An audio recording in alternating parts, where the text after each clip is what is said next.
याकूब तीसरा अध्याय। हे मेरे भाइयों, तुम में से बहुत उपदेशक न बने, क्योंकि तुम जानते हो कि हम उपदेशकों का और भी सख्ती से न्याय किया जाएगा। इसलिए कि हम सब बहुत बार चूक जाते हैं। जो कोई वचन में नहीं चूकता वही तो सिद्ध मनुष्य है और सारी देह पर भी लगाम लगा सकता है। जब हम अपने वश में करने के लिए घोड़ों के मुंह में लगाम लगाते हैं तो हम उनकी सारी देह को भी फेर सकते हैं। देखो, जहाज भी यद्यपि ऐसे बड़े होते हैं और प्रचंड वायु से चलाए जाते हैं तो भी एक छोटी सी पतवार के द्वारा मांझी की इच्छा के अनुसार घुमाए जाते हैं। वैसे ही जीभ भी एक छोटा सा अंग है और बड़ी बड़ी डींगे मारती है। देखो कैसे थोड़ी सी आग से कितने बड़े वन में आग लग जाती है। जीभ भी एक आग है। जीभ हमारे अंगों में अधर्म का एक लोक है और सारी देह पर कलंक लगाती है और भव चक्र में आग लगा देती है और नरक कुंड की आग से जलती रहती है।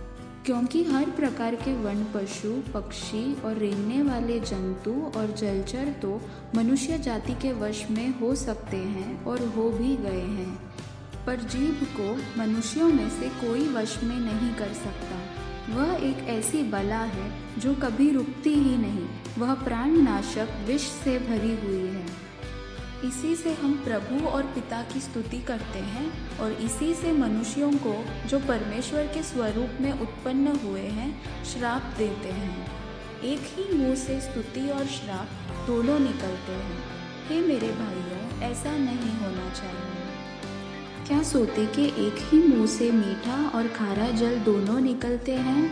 हे मेरे भाइयों, क्या अंजीर के पेड़ में जैतून या दाख की लता में अंजीर लग सकते हैं?